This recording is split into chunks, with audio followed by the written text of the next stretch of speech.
بسم اللہ الرحمن الرحیم۔ دوستو، ہم شیعہ بنیادی عقائد کے حوالے سے کچھ گفتگو آپ کی خدمت میں پیش کر رہے ہیں۔ موضوعات تو سینکڑوں نہیں ہزاروں بن سکتے ہیں، لیکن ہمارا فوکس ان موضوعات پہ ہے جن کی ہمیں روزمرہ کے معاملات میں زیادہ ضرورت پڑتی ہے۔ اس سلسلے میں اگر کوئی زیادہ تفصیلات دیکھنا چاہیں تو آپ کتاب مصباح شیعت سے رجوع کر سکتے ہیں۔ وہاں بہت سے موضوعات جو بنیادی شیعہ اعتقادات کے حوالے سے ہیں وہ بڑے واضح، مدلل اور مفصل طریقے سے موجود ہیں۔ آج آپ کی خدمت میں ایک بڑے حساس موضوع پہ بات کرنا چاہ رہا ہوں، اور وہ موضوع ہے متع۔ سوال ہوتا ہے کہ عالم تشیع کا تصور متع کیا ہے، کیونکہ اس حوالے سے بہت زیادہ کیچڑ اچھالا جاتا ہے۔ دوستو، بات یہ ہے کہ متع کا جو تصور اسلام میں تھا وہ پورے عالم اسلام کے جملہ مسالک میں ایک ہی صورت و حیت میں موجود تھا۔ یہ اکیلا شیعوں کا تصور نہیں تھا۔ متع جو اپنے دور میں رائج تھا تو وہ پورے عالم اسلام کے لیے تھا، اور سارے شیعہ سنی اس پر عمل پیرا تھے، اور اس کا الزام شیعوں پر دھر دیا گیا۔ اور یہ بھی ایک حقیقت ہے کہ نکاح متع کی اجازت صرف اضطراری حالت میں دی گئی تھی، جیسا کہ اسلام کا کوئی بھی حرام اضطرار میں حرام نہیں رہتا، بلکہ اس کی رخصت و رعایت دی گئی ہے۔ جیسا کہ مثال دیتا ہوں کہ خنزیر کا گوشت حرام ہے، لیکن جان بچانے کے لیے بقدر ضرورت کھانے کی اجازت ہے۔ اسی طرح اضطرار و مجبوری کی صورت میں جہاں برائی سے بچنے کا کوئی دوسرا راستہ موجود نہ ہو، وہاں عقد موقت یعنی نکاح متع کی اجازت تھی، اور یہ مخصوص حالات سے مشروع تھا، اور سرور کونین صلی اللہ علیہ وآلہ وسلم کے زمانے سے اس پر عمل ہوتا تھا، اور بڑے بڑے اصحابہ کرام علیہم الرضوان نے اس پر عمل کیا۔ یہ یاد رہے کہ عیاشی اور لذت نفس ہوائے نفسانی کی تکمیل کی نیت سے تو عقد دائمی بھی حرام ہے، تو عقد موقت کیسے جائز ہو سکتا ہے؟ اس کو میں واضح کروں سادہ الفاظ میں کہ یہ جو ہم شادی کے وقت نکاح کرتے ہیں، اگر نیت یہ ہو کہ عیاشی کرنی ہے، لذت نفس اور ہوائے نفس کی تکمیل کرنی ہے، تو یہ شادی والا نکاح بھی شریعت میں حرام ہو جاتا ہے۔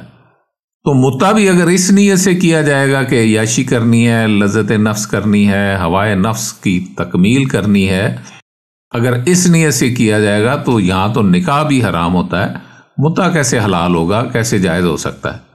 اس رخصت اسلامی کو شیعوں کے سر تھوپ کر اس سے اپنی عیاشی کے اڈے اورنگزیب نے قائم کیے۔ یہ مغل بادشاہ اورنگزیب کے زمانے میں شیعوں پر یہ تھوپا گیا، اور اس نے ایک تیر سے دو شکار کیے۔ ایک تو وہ شیعوں کا دشمن تھا، اور وہ چاہتا تھا کہ کسی نہ کسی طرح شیعہ بدنام ہو، اور جملہ عالم اسلام اور دیگر غیر مسلم معززین بھی اس مسلک و مذہب حق کی طرف مائل نہ ہو، اور اس نے شیعوں کو بدنام اور ذلیل کرنے کے لیے کئی قوانین بنائے، جیسا کہ مرنے والوں کو غسل دینے کا قانون، یعنی جس مسلک کا آدمی بھی مرے گا اسے غسل شیعہ دیں گے۔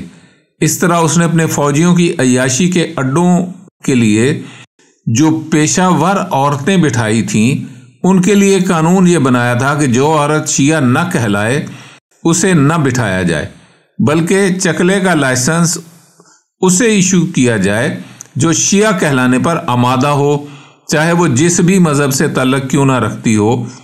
اور اپنے آپ کو دیندار کہلانے والے اس بادشاہ نے اپنے اس کام کے لیے متع کو ایشو بنایا اور اسے شیعوں پر تھوپ دیا، جبکہ یہ اضطراری حالتوں کا رخصتی و رعایتی قانون تھا۔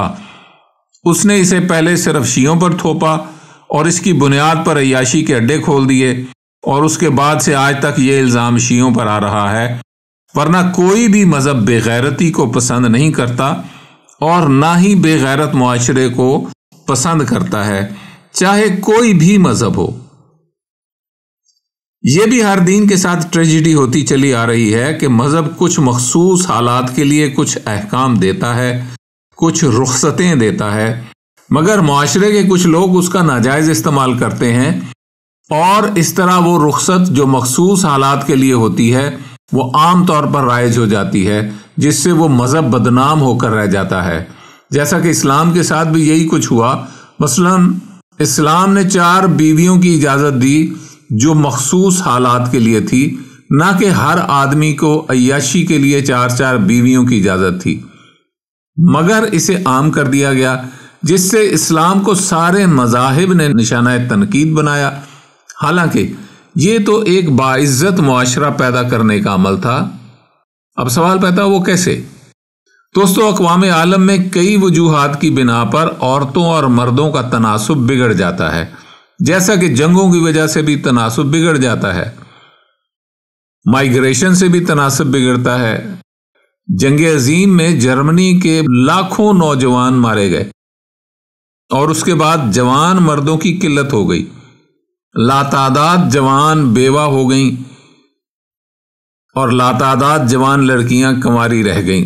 تو اس صورتحال کی طرف جرمنی نے توجہ کی تو اسے فوراً احساس ہو گیا کہ یہ عدم توازن و تناسب معاشرے میں بہت بڑا بگاڑ پیدا کرے گا۔ اس خطرے کے پیش نظر جرمنی نے دوسرے ممالک سے نوجوان لڑکے امپورٹ کیے اور ایسے قوانین بنائے جن میں غیر ملکی لڑکوں کے لیے جرمن عورت سے شادی کرنے میں کشش پیدا ہو گئی، مگر پھر بھی یہ سب کچھ ناکافی رہا اور فحاشی کی ترویج ہوئی، اگرچہ اس مقدار میں نہیں کہ جس میں ہونا تھی، مگر ہوئی ضرور۔ اس طرح یورپ اور امریکہ نے 2 بڑی جنگیں دیکھیں جس سے ان کے مردوں اور عورتوں کا تناسب بگڑا ہوا ہے، اور اس میں یہ بات بھی شامل ہے کہ اکثر معاشروں میں عورتوں کی شرح پیدائش ہمیشہ سے زیادہ ہوتی ہے۔ اس وجہ سے بھی تناسب اور بگڑتا ہے، اور اس کا نتیجہ یہ نکلتا ہے کہ اگر 100 مرد برابر 150 عورت کا تناسب ہو تو 100 عورتیں تو 100 مردوں کے لیے بٹ جائیں گی، لیکن 50 عورتیں شادی کے بغیر رہ جائیں گی، اور ان کی بھی خواہش ہوتی ہے کہ ان کی بھی جنسی تسکین ہو، مگر اس کی مذہبی یا ملکی یا معاشرتی و اخلاقی قانون اجازت نہیں دیتا، جس کی وجہ سے وہ غیر قانونی راستہ اختیار کرتی ہے اور دوسری عورتوں کے شوہروں پر ڈورے ڈالتی ہے، اور وہ جوڑ توڑ کرتی ہے کہ کسی نہ کسی طرح کسی نہ کسی عورت کا بستہ گھر برباد کر کے اپنا گھر بسا لے۔ اس طرح وہ کسی نہ کسی مرد کو پھانس لیتی ہیں اور پہلی عورت کو طلاق مل جاتی ہے اور اس کی جگہ یہ عورت سنبھال لیتی ہے، لیکن یہ بھی اپنے آپ کو محفوظ نہیں سمجھتی، بلکہ ہمیشہ خوف زدہ رہتی ہے کہ کوئی اور عورت اس کی طرح اس کے شوہر کو پھر نہ لے اڑے۔ دوسری طرف جو عورت طلاق شدہ ہوتی ہے وہ بھی اپنا گھر دوبارہ بسانا چاہتی ہے، اس لیے وہ بھی جوڑ توڑ میں مصروف ہو جاتی ہے۔ اس طرح گھر اجاڑنے کا ایک سلسلہ شروع ہو جاتا ہے، جیسا کہ آج ہم یورپ میں دیکھ رہے ہیں کہ ایک عورت ایک مرد کے قانون نے وہاں کیا کیا گل کھلائے ہیں۔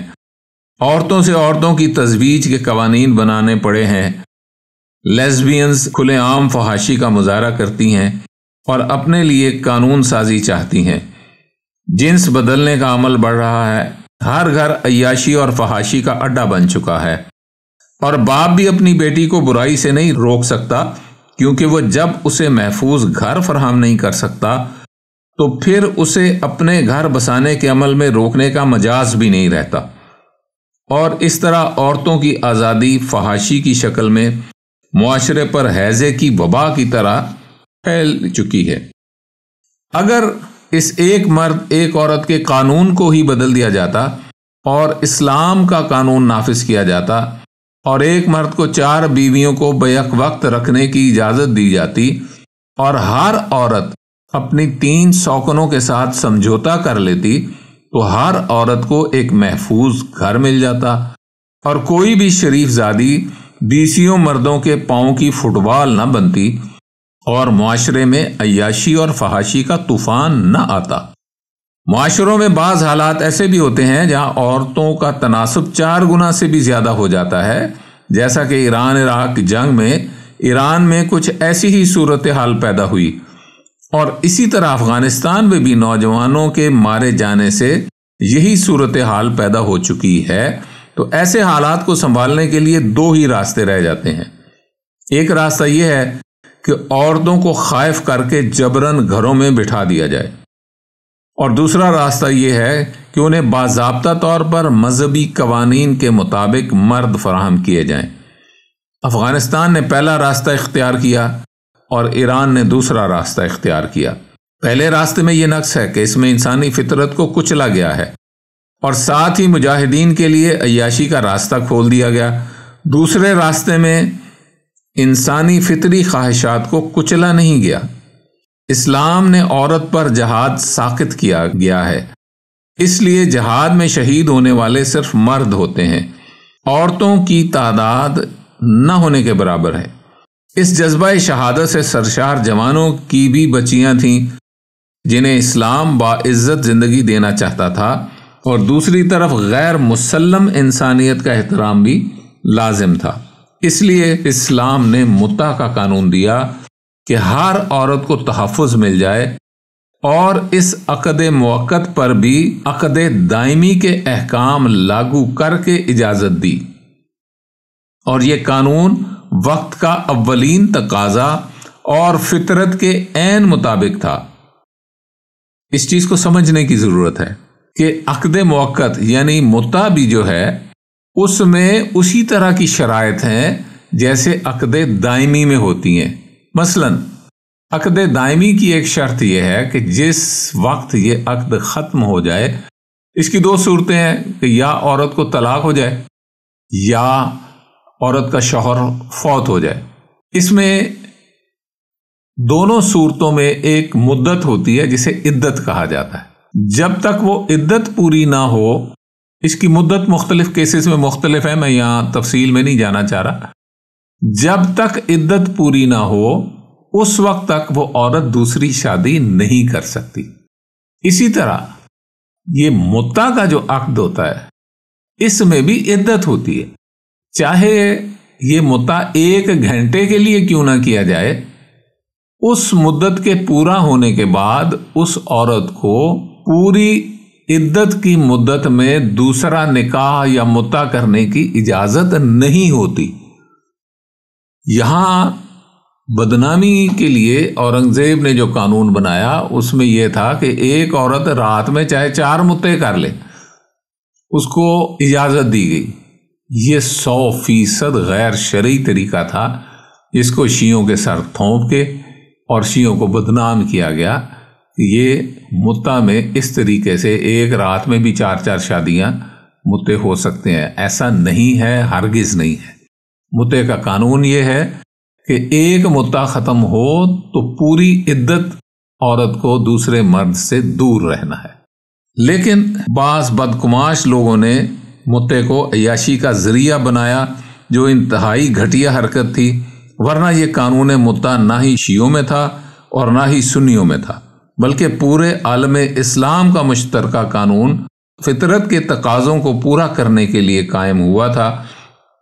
اور اس حقیقت سے بھی کوئی انکار نہیں کر سکتا کہ سرور کونین صلی اللہ علیہ وسلم کے دور میں متع جاری رہا، اور بڑے بڑے صحابہ اور ان کی بیٹیوں نے اس وقت کے تقاضوں کے مطابق متع کیا، جیسا کہ قول مقبول میں بحوالہ کتاب محاضرات یہ لکھا ہوا ہے کہ عبداللہ ابن عباس نے عبداللہ ابن زبیر سے کہا تھا کہ تیری ولادت بھی عقد متع سے ہوئی تھی۔ عبداللہ ابن عباس نے عبداللہ ابن زبیر سے کہا تھا کہ متع کے حلال ہونے سے تو ناراض کیوں ہوتا ہے؟ تو اپنی والدہ بی بی اسماء بنت ابو بکر سے پوچھ لے کہ تیرے باپ اور تیری ماں کے مابین کیسے متع ہوا۔ ابن زبیر نے اپنی ماں اسماء بنت ابو بکر صدیق رضی اللہ سے پوچھا تو اسے ماں نے بتایا کہ میں نے تجھے متع ہی سے پیدا کیا ہے۔ اس سے ثابت ہوا کہ یہ عقد متع صرف شیعوں کا نہیں اور نہ سنیوں کا، بلکہ مخصوص حالات میں پورے عالم اسلام کا مشترکہ قانون رخصت ہے۔ اور یہ مخصوص حالات کے وقت ہی جائز ہوتا ہے، نہ کہ ہر حالت میں۔ جیسا کہ خنزیر کا گوشت ہے تو وہ بھی مخصوص حالات میں حلال ہوتا ہے، نہ کہ ہر حالت میں۔ اسے ہر حالت میں کوئی بھی شیعہ جائز نہیں سمجھتا، کیونکہ اسے عام معاشرے میں نافذ کرنا بے غیرتی کی ترویج کے برابر ہے، کیونکہ کوئی بھی شریف آدمی کسی بھی معزز یا ادنا انسان کو کچھ وقت کے لیے اپنی بیٹی دینا بے غیرتی سمجھتا ہے۔ اور اسلام تو وہ دین ہے کہ جس نے فرمایا ہے بے غیرت جنت کی خوشبو کو بھی نہیں پا سکے گا، اس لیے اسے رخصتی قانون کا درجہ حاصل ہے، عمومی قانون کا نہیں۔ اور اسے شیعوں پر اورنگزیب نے تھوپا تھا اور اپنا الو سیدھا کیا تھا، اور وہ ایسا بدبخت انسان تھا کہ اپنا الو سیدھا کرنے کے لیے وہ کچھ بھی کر سکتا تھا، اس لیے اس نے اپنے بھائیوں کو قتل کروایا، اقتدار کے لیے باپ کو قید میں ڈالا۔ اس نے قید میں اپنے باپ کی آنکھیں نکلوا دیں۔ اسی طرح بہت سے مظالم ڈھائے۔ ان میں سے ایک ظلم جو اس نے شیعوں پر کیا اور شیعوں کو بدنام کرنے کے لیے کیا، وہ یہ تھا کہ اس نے قبا خانے جو بنائے، عیاشی کے جو اڈے بنوائے اپنے فوجیوں کو لذت دینے کے لیے، اس میں اس نے شیعہ متع کے کانسیپٹ کو ایکسپلائٹ کیا، حالانکہ شیعہ متع کا کانسیپٹ وہ نہیں جو عام لوگوں کو سمجھایا جاتا ہے۔ اور اس سلسلے میں قرآن پاک میں آیت بھی موجود ہے، اور میں اس بحث میں نہیں پڑھنا چاہتا، کیونکہ اصل چیز یہ ہے کہ یہ عقد موقت ہے، اس میں ایک ٹائم لیمٹ ہوتی ہے، اس میں جیسے صیغہ نکاح کا پڑھا جاتا ہے، متع کا بھی صیغہ پڑھا جاتا ہے۔ فرق یہ ہے کہ نکاح کے صیغے میں آپ کوئی وقت معین نہیں کرتے، وہ دائمی رہتا ہے، جب چاہیں توڑ دیں، لیکن متع کے صیغے میں آپ ایک وقت کا تعین کرتے ہیں۔ جس طرح نکاح میں حق مہر ہوتا ہے، اسی طرح متع میں حق مہر ہوتا ہے۔ جس طرح نکاح سے پیدا ہونے والی اولاد آپ کی وارث ہوتی ہے، اسی طرح متع سے پیدا ہونے والی اولاد بھی باپ کی وارث ہوتی ہے۔ یہ ساری چیزیں بالکل نکاح جیسی ہیں، فرق صرف اتنا ہے کہ اس میں مدت کا تعین ہے۔ تو امید ہے کہ یہ مختصر سی گفتگو آپ کے متع کے بارے میں کانسیپٹ کو بہتر کرے گی، خاص طور پہ ہمارے نوجوان جنہیں اسکول کالجز میں متع کو ایکسپلائٹ کر کے پریشان کیا جاتا ہے۔ یہ گفتگو ان نوجوانوں کے لیے خاص طور پہ ایک سہارے کا سبب بنے گی۔ دعا کرتے ہیں کہ ہمارے وقت کے مالک کا ظہور جلد ہو، تاکہ یہ شرعی جھگڑے ہمیشہ ہمیشہ کے لیے ختم ہو جائیں۔ آمین آمین یا رب العالمین۔